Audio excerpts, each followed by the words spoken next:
Dans les méandres de ces gorges du comté du Somerset, le village de Cheddar abrite la recette centenaire d'un fromage qui porte bien son nom. Pour découvrir le cheddar de Cheddar, il faut s'enfoncer sous la terre, dans la fraîcheur de ces grottes naturelles.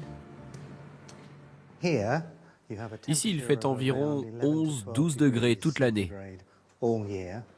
John Spencer connaît parfaitement les secrets d'un bon cheddar. Il est l'héritier d'une longue tradition car on produit ici ce fromage depuis le XIIe siècle. 90% d'humidité, des conditions parfaites pour laisser maturer ces énormes meules pendant 12 mois et obtenir ce goût prononcé de lait de vache. C'est bon. Au début, c'est doux et ensuite on sent la saveur corsée du cheddar. C'est un goût très complexe. Plus qu'un décor pour affiner les fromages, ces grottes seraient, selon la légende, à l'origine de l'invention du cheddar par un heureux hasard. Le mythe dit qu'une laitière a laissé un pot de lait dans ces grottes et l'a oublié. Quand elle est revenue, c'était devenu un cheddar. Bon, après, je ne sais pas vous, mais moi, si je retrouve du lait 3 ou 4 jours plus tard, je ne m'en approche pas. La tradition perpétuée dans le village laisse aujourd'hui beaucoup moins de place au hasard. Recette millimétrée, mais toujours à partir d'ingrédients simples.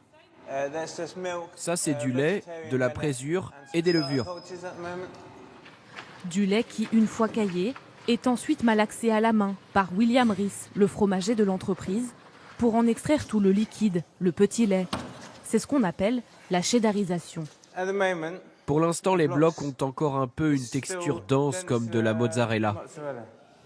4 heures de malaxage du fromage pour obtenir enfin du cheddar. Voilà, maintenant la texture ressemble à du poulet cuit. C'est à ça que ça doit ressembler ? Oui, c'est bien ça. Un travail de patience, 10 heures de pressage, puis entre 6 et 30 mois d'affinage pour un goût plus ou moins fort, avant de pouvoir le déguster dans la boutique de la fromagerie. C'est difficile de choisir lequel on préfère. Ils sont tous délicieux. J'adore le vintage, moi. J'aime son caractère corsé. Une saveur qui séduit bien au-delà du village. Le cheddar, c'est le fromage le plus consommé au monde. Et parce qu'il n'est pas soumis à une appellation d'origine protégée, on peut le produire partout, et même le décliner. À la truffe, au piment ou encore au charbon. À une centaine de kilomètres de Cheddar, dans cette petite fromagerie familiale du Pays de Galles, Jerry Woodhouse marie ce jour-là le cheddar au persil et au réfort, une racine au goût de moutarde. Allez, on mélange encore un peu. C'est l'une des 12 saveurs fabriquées ici.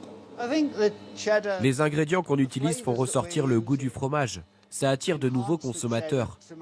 Ceux qui, par exemple, trouvent le cheddar classique un peu ennuyant et qui veulent essayer quelque chose de différent. Chaque année, Jerry et sa femme Suzanne produisent 130 000 cheddar fantasy. Des fromages qui sont plongés dans 2 bains de cire colorée pour emballer le cheddar et donner une touche raffinée. La cire scelle et préserve les cheddars. Et surtout, ça en fait un produit haut de gamme pour les consommateurs. Ça donne un style très britannique. Je pense que les Français trouveraient qu'on est fou de faire ça. Devenu un produit d'exception aujourd'hui, le cheddar était pourtant réservé aux plus modestes à l'origine. Toasté et mélangé à de la moutarde et à de la bière, il était cuisiné dans ce plat traditionnel, toujours cher au cœur des Gallois, le Welsh Rarebit, un cousin du Welsh consommé dans le nord de la France. Ça n'a pas forcément l'air bon quand on commence, mais après ça prend forme. Dans sa boutique-restaurant, Sarah Charles cuisine cette recette de famille à sa façon, plus moderne, associée à des saveurs d'ail, d'oignons et de poireaux. Le Welsh, il faut le cuisiner avec amour. Mais le roi du plat, c'est bien sûr toujours le cheddar. Encore 2 petites minutes. Gratiné une dizaine de minutes au total.